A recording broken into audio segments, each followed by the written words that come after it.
Hey everybody, hope all is well. So we're continuing our Indisputable Truth book series.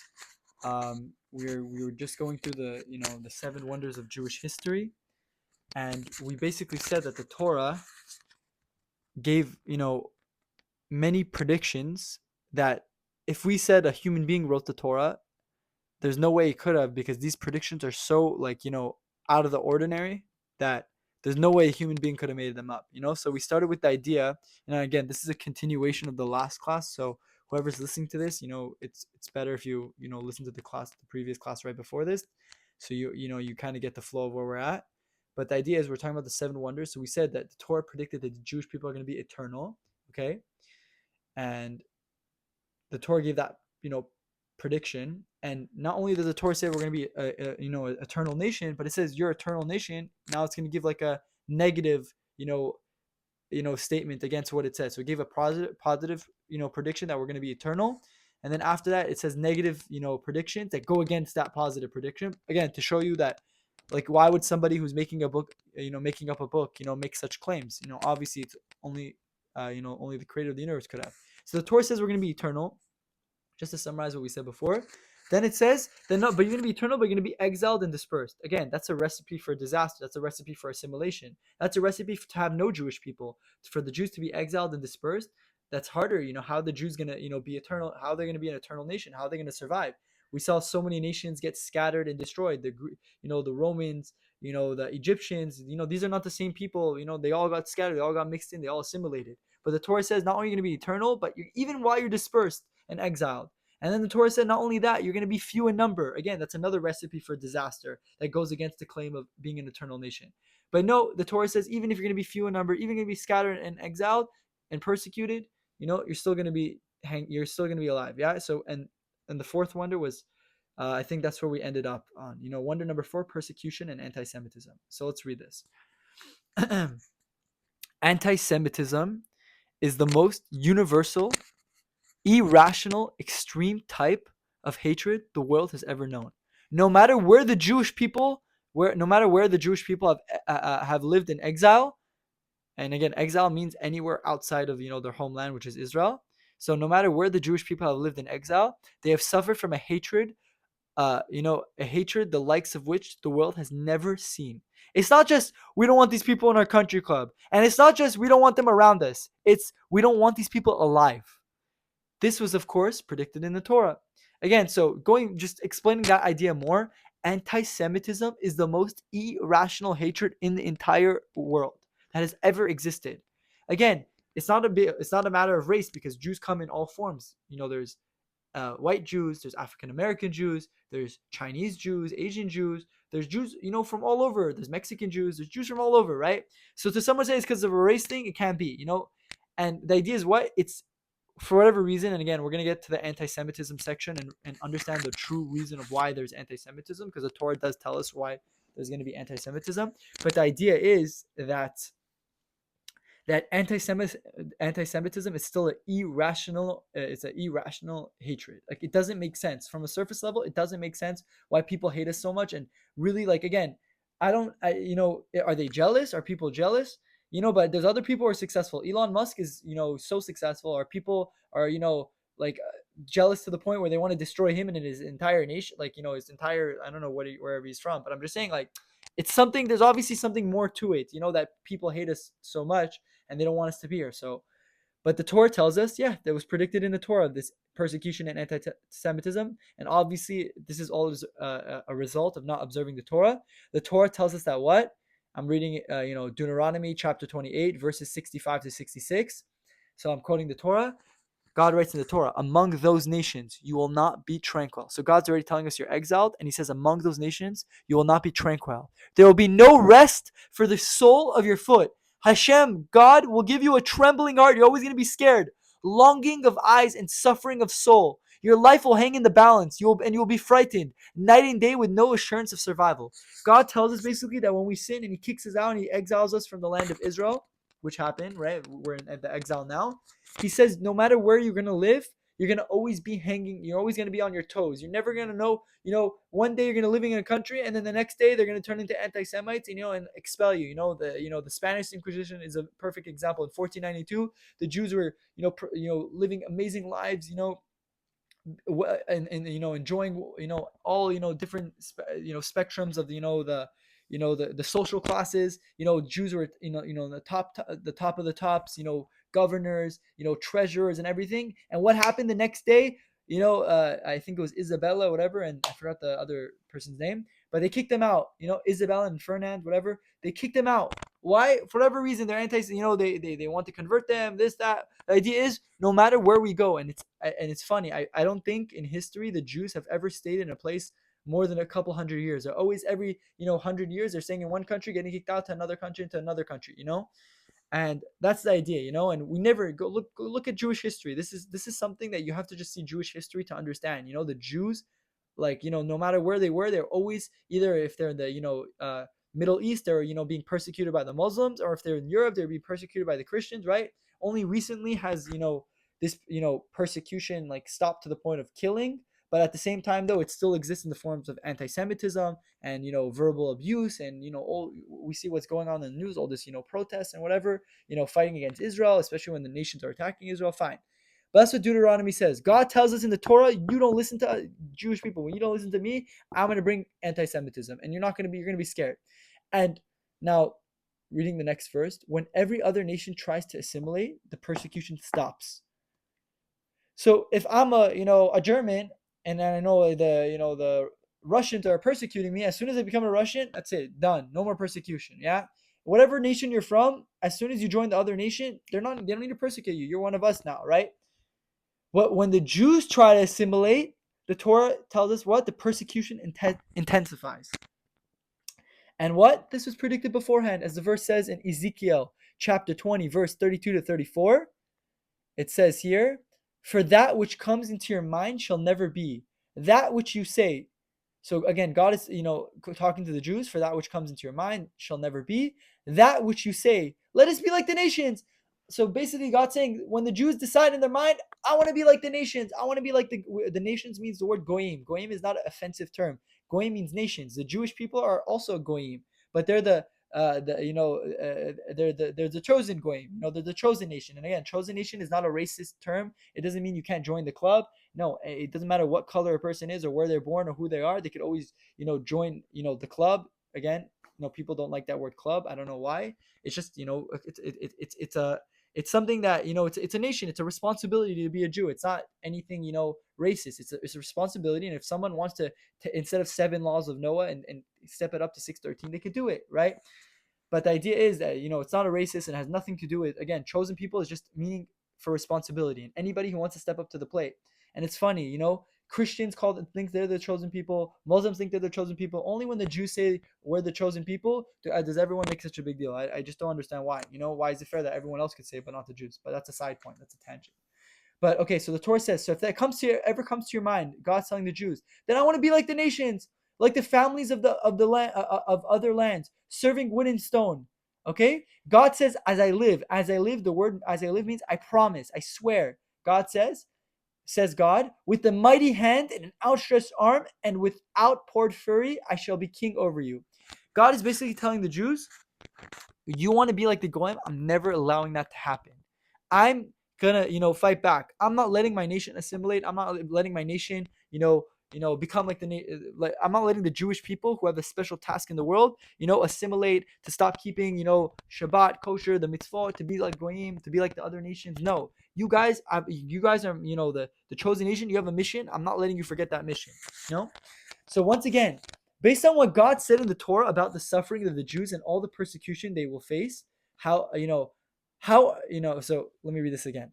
Once again, based on what God said in the Torah about the suffering of the Jews and all the persecution they will face, how are there, logically speaking, any Jews left? We see that this prediction is extraordinary, as it goes against human psychology to write such a thing centuries ago. No other nation exists that has been exiled, dispersed, remained few in number, and constantly persecuted, because this is a guaranteed recipe for a quick extinction. Yet for the Jews, It was all predicted and has transpired, and we have not only survived, but rather against all odds thrived. Okay? So that was the three negative predictions. So the Torah made the prediction of eternal nation. The three negative predictions going against that claim the Torah made were the persecution and anti-Semitism, the idea of few in number, and the idea of exile and dispersed. Okay, recipes for a disaster to not have eternal nation. Again, three negative predictions. But again, not only through all this, being persecuted, being few in number, being scattered, we actually thrived. So now we're gonna see that this is part two. Three positive predictions made by the Torah. Again, I continue. This is the part two of the 7 wonders. So let's read it. Consider the following three amazing predictions in the Torah of the flourishing of the Jewish people and the land of Israel, which are being revealed in front of our very own eyes. So let's go to wonder number 5. Okay, we're gonna say three more crazy predictions that show you no way a human being could have written such a book. It's no way. So wonder number 5, light onto the nations. The author of the Torah makes the far-fetched prediction, going in the face of all natural possibility, that this exiled, hated, tiny nation, far from being unheard of and struggling to hang on, would in fact be a light onto the nations. God tells our forefather Abraham in Genesis chapter 12, verse 2-3, and I will make you into a great nation. I will bless you and make your name great, and you shall be a blessing. I shall bless those who bless you, and I will curse those who curse you. And all the families of the earth shall bless themselves by you. God is telling Abraham, your descendants, I'm going to make them into a great nation. Okay? Your name is going to be great. What does that mean? Your name, you're going to be famous. Your nation is going to be famous. Look at the Jews. The Jews are all over. You look at the news. If someone read the news, they would think the Jews, if I never knew how many Jews are in the world, there's 15, 16 million Jews in the world. And just by going off the news to determine how many Jews are in the world, I would think at least, 40% of the world is Jewish. Maybe if not 40, at least 20, 30, or 15%. Let's just put in those, whatever. Let's just give those numbers. But guess what? The Jews are not even 15%. They're not even 1%. They're 0.02% of the world's population. And we make the most noise. Because why? Because God says you guys are going to be famous. You're going to be a blessing. And whoever blesses you, what does that mean, whoever blesses you? Whoever helps you, whoever's not against you, whoever promotes you, whoever realizes your greatness, I'm going to bless them. All the nations who took in the Jews in the past, if you look at Jewish history, whenever, there was a, like kind of like a joke. Whenever someone wanted to start their own city or town, in Europe, like let's say a Christian wanted to start something, they said the first thing we need to do is bring Jews in. That's how you start a town, and from that, you see blessing. And the idea is what? If you're with the Jews, if you promote them, you're going to see, wherever the Jews went, whenever they got exiled and they moved somewhere, so whatever nation kicked them out, right after that crumbled, that nation, okay? And whatever nation they moved into, whatever country they moved into, started to flourish. So why? Because God tells, again, this is the Bible. This is not, if you're a Christian or Muslim and you're listening to this, or any other person who believes in the Bible, this is what the Bible says. I will bless those who bless you. And what does that mean? I will curse those who curse you.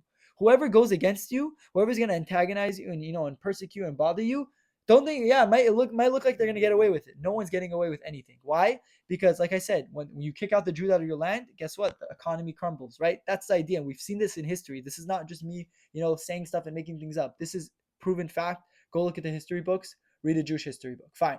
And all the families of the earth shall bless themselves by you. Why? We're going to be doing, look at, 25% of Nobel Prizes, Jews won, and we have so much impact in the technology, in the agriculture, in the waters. People in Africa are getting water because we invented a machine that turns air into water. The nations are we're going to be a blessing to the earth. We're going to cause so much goodness to come to the earth. Incidentally, the famous phrase "light onto the nations" comes from the book Isaiah, the book of Isaiah, the part of the Jewish Tanakh, right, the Jewish Bible. And it says in Isaiah chapter 42, verse 6, I, the Lord, right? I, Hashem, God, I, the Lord, have called onto you in righteousness, and have taken hold of your hand, and have submitted you as the people's covenant, as a light unto the nations. God basically telling the Jews, hey, you know what it means, chosen nation? You guys, your mission is to be a light unto the nations, to bring the world, to the light. What is the light? To bring them to God, to be an influence, a positive influence in the world, to influence whatever that realm is, morality. Like we influence the world in the areas of morality, in the areas of, of technology, whatever. The idea is that we're going to be a light unto the nations. Now, everyone knows that the country Israel, despite being roughly 75 years old, does not have many natural resources, and has been at constant war and has been at constant war or under the threat of war. Either they've been in war or under the threat of war. Yet, Israel has still thrived to become a world leader in high-tech medicine, science, agriculture, defense, and higher education. Despite the fact that the Jewish population is only 0.2% of the world's population, the Jews have won 22% of the Nobel Prizes. 22%. This is simply not natural. Again, percentage-wise, based off how many Jews in the world, that shouldn't be the number 22% of Nobel Prizes. Again, there's billions of Christians, there's billions of Muslims. But based off percentage-wise, it shouldn't be that this small nation that makes up 0.2% of the world's population should have at least 22% of the world's Nobel Prizes. If it was 1%, if it was 0.5%, it would make sense. But 22%, almost a quarter. Okay, now there's a book called The Jewish Mystic, written by Ernest van der Haag, if I pronounce that correctly, in the year 1969. In it, he writes that in the last 50 years of Western civilization, there were 4 people who shaped the world: Marx, Freud, Einstein, and Darwin, and 3 of them were Jewish.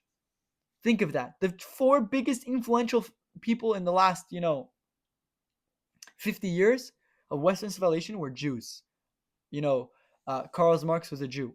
Sigmund Freud, Jew. Albert Einstein, Jew. Darwin wasn't a Jew. So 3 Jews. So 3 of them were Jewish and 1 of them was wrong. No, I'm just kidding. But maybe I'm not kidding. Look at we'll talk about the evolution section to see what the Torah has to say on evolution. That's in the appendix of the book, but we'll see more on that later.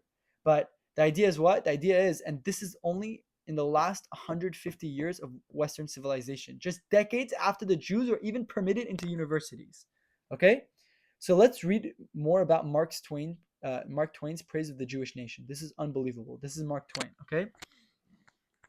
Properly, the Jew ought hardly to be heard of, but he is heard of, has always been heard of. He is as prominent on the planet as any other people, and his importance is extravagantly out of proportion to the smallness of his bulk. His contribution to the world's list of great names in literature, science, art, music, finance, and medicine, and abstruse learning are also very out of proportion to the weakness of his numbers. Meaning, Mark Twain's blown away. How are the Jews, which have the smallest numbers of people, how are they the most influential? Why are they the most prominent people? Much more importantly, it is Judaism that gave the world the morals which we all hold as obvious today, and taught the world about the existence of the one God in whom the majority of the world's population now believes. The ancient Greek philosophers Plato and Aristotle and their societies believed in infanticide, meaning what is meaning killing the horrible act of killing an infant, usually within a year of birth, usually babies with birth defects and or females. Okay, that's what they did back then. One of the reasons this was done, the footnote says here, is out of population control. So the idea is these Greek philosophers, Plato, Aristotle, they'll kill babies. They'll kill infants. Historical evidence actually suggests that the killing of babies took place all over the world and was likely a social norm. It was normal to kill babies. If a baby was deformed, they would kill the baby. They'll leave the baby, in a jungle or whatever, or in a forest, and let the baby, die itself. The Romans forced gladiators to fight to their death for entertainment. In some ancient cultures, human sacrifice was also a social norm. Judaism through the teaching of the Torah, demonstrated to the world that all these things were not morally correct. Meaning, if it wasn't for Judaism, people right now would be killing each other. Like, let's say you're watching boxing, it would be people killing each other until they die. Nowadays, if that happened, people would go to jail. But how do they know that's a wrong thing? How did it become normalized not to kill people and whatever in sports and stuff? Because of the Jews, right? Why is human sacrifice not normal? Because of the Jews. Why do people not kill babies today? At the same rate they were doing back then? Because of the Jews. Again, the Jews taught the world. As John Adams, the second president of the United States, said. Again, this is the president of the United States saying this, which is unbelievable. He says, so I'm quoting John Adams. I will insist the Hebrews have contributed more to civilized men than any other nation. If I was an atheist and believed in blind eternal fate, I should still believe that the fate has ordained the Jews to be the most essential instrument for civilizing the nations. They are the most glorious nation that ever inhabited this earth. The Romans and their empire were but a bubble in comparison to the Jews. They, the Jews, have given religion to 3/4 of the globe, 75% of the world, and have influenced the affairs of mankind more and more happily than any other nation, ancient or modern. John Adams, again, he says even an atheist has to admit that this is something unnatural going on here. That how are the Jews so great? How are they so powerful? How are they so influential? And again, that's what the Torah says. The Torah said that we're going to be a light to the nations. And exiled, now think of this, an exiled, small, severely persecuted people becoming a light onto the nations. This is beyond nature and totally unpredictable by humans over 2,500 years ago. Yet, amazingly, this actually happened as predicted in the Torah. Again, another amazing proof for the divinity of the Torah. Okay, now let's go to wonder number 6. Wonder number 6, the interdependence between the Jewish people and the land of Israel. This is unbelievable. This is where it becomes truly astonishing. We know that from the 1st century historian Josephus that the land of Israel was extremely lush, fertile, and had an abundance of crops. So when the Jews lived in Israel, around the temple area, the land of Israel was unbelievable. It was one of the most fertile lands. Yet whoever wrote the Torah made a supernatural prediction about the future of the land. So it says in Leviticus chapter 26, verses 32 to 33 and verses 35, God writes, I'll make, so, let me see this. Yeah, so the Torah makes a supernatural prediction. So I'm going to read it. I will make the land desolate, and your foes who dwell upon it will be desolate. And you, I will scatter among the nations. I will unsheath the sword after you. Your land will be desolate, and your cities will be ruined. All the years of its desolation, its land will rest. The Torah is saying that when the Jewish people are exiled, after kicked out, because they sinned or whatever, the land itself will remain desolate. Now, the striking question is, does the land have a conscience? Does the land know who its inhabitants are? And because of this, refuses to produce fruit and other crops based on the type of people living in the land? Is the land really able to know who is Jewish and who is not? Think about it. When the Native Americans were driven from their land, did the land remain desolate? No. When the Aboriginal Native Australians were driven from the land, did the land remain desolate? No. When European tribes were beaten and exiled over the millennium, did the land remain desolate? No. It only happened in Israel. The land of Israel, which is in the Fertile Crescent, again, it says in the book, see the image to the right. So it's basically a picture showing the Fertile Crescent. You have Asia on the right in this image, and you have Africa on the left, and in between, and then Europe on the top left corner. And the idea is that this is the Fertile Crescent, the most fertile land, because it's close to the bodies of the water. Starting from the Euphrates, going down to the Mediterranean, all the way to the Nile. But the idea is that this is the Fertile Crescent, a very, very fertile land, meaning a land which wouldn't make sense logically for that land because it's in such a area to get water and whatever, a fertile area. It's impossible for that land not to produce crops. It only happened to Israel. The land of Israel, which is in the Fertile Crescent, was strategically important. It controlled the trade routes from Europe, Asia, and Africa. For this reason, ancient civilizations wanted to possess Israel. It also had a land bridge between Africa and Asia. Therefore, it makes it potentially one of the most prized pieces of real estate in the world. It is also considered the Holy Land and most important place for the Muslim after Mecca and Medina, and Christian and it's the most important place for the Muslim and for the Christian empires who ruled over it. The fact that the land of Israel remained desolate is even more remarkable given these facts. Meaning, these nations, once the Jews were exiled, whatever, over time, the Romans were there, the Muslims were there, and the land was desolate. Many of the empires who conquered the land of Israel, after the Jews were kicked out, after they were exiled, many of the empires who conquered the land of Israel attempted to make the land of Israel flourish and largely habitable. Yet not one of them ever succeeded. We see historically that the land of Israel did indeed remain desolate for nearly 2,000 years, ever since the Jews were exiled by the Romans. Throughout the Roman, Byzantine, and Ottoman empires, there were no flourishing fields, no big town or cities, no thriving civilizations. Rather, there was actually a decreasing population. In 1890, there was only 440,000 people in the whole land of Israel, whereas today, Jerusalem alone has twice that number. There's a fascinating quote from Mark Twain, who visited Israel in 1867 before the state of Israel was established. Again, listen to Mark Twain. Mark Twain said, "We traveled some miles of the desolate country." Again, he's in Israel. Mark Twain is, before the Jews came to Israel for 2,000 years, it was, desolate. So he's describing it before the Jews came on the scene. We traversed some miles of the desolate country, whose soil is rich enough, but is given wholly to weeds, as silent, mournful expanse. There's no plants. It's all weeds. A desolation is here that not even imagination can grace with the pomp of life and action. We reached Tavor safely. Tavor is in the north, in the Galil, the most fertile part of the land. We never saw a human being on the whole route. We pressed on towards the goal, renowned Jerusalem. The further we went, the hotter the sun got, the more rocky and bare, repulsive and dreary the landscape became. There was hardly a tree or shrub anywhere. Even the olive and the cactus, those fast friends of a worthless soil, which don't need so much water to survive, had almost deserted the country. No landscape exists that is more tiresome to the eyes than that which bound the approach to Jerusalem. Jerusalem is mournful, dreary, and lifeless. I would not desire to live there.